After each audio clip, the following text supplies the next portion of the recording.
André, on a ici de nouveaux exemplaires de Jacaranda. Oui. Dans cette librairie du centre-ville de Kigali, cela faisait une semaine que le nouveau roman de l'auteur franco-rwandais Gaël Faye était en rupture de stock. Du jamais vu pour Félix qui y travaille pourtant depuis 15 ans. En général, on prend 10 exemplaires, mais Jacaranda, on a commandé pour la première fois 200 exemplaires.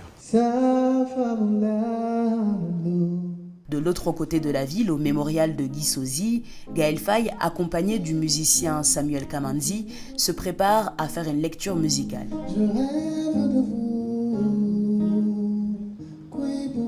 C'est la première fois que l'auteur va rencontrer son public rwandais depuis que son roman a reçu le prestigieux prix Renaudot. Je me sens très ému d'être ici, de jouer au mémorial. C'est un lieu où une partie de ma famille repose. Alors c'est pas évident de faire une lecture musicale parce qu'on a envie d'en dire suffisamment pour faire rentrer les gens dans l'histoire, mais pas trop, pour pas non plus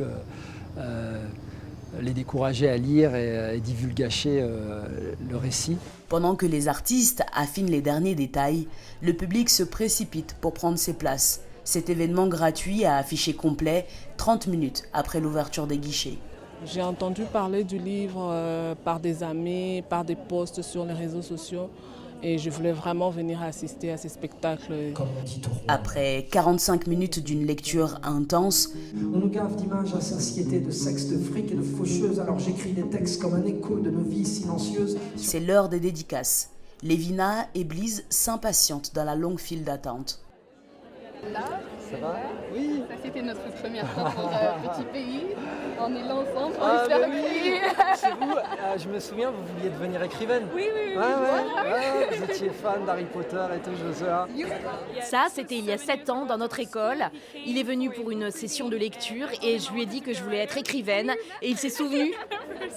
Moi, ce que j'ai aimé quand j'ai lu le livre, c'est la question du traumatisme des personnes nées après le génocide. Pas beaucoup de livres en parlent, alors que c'est quelque chose qu'on sent mais on n'a jamais su comment mettre des mots dessus. Pour que son roman Jacaranda soit accessible au plus grand nombre, l'auteur souhaite le traduire en Kinyarwanda, la seule langue parlée par une majorité de la population rwandaise.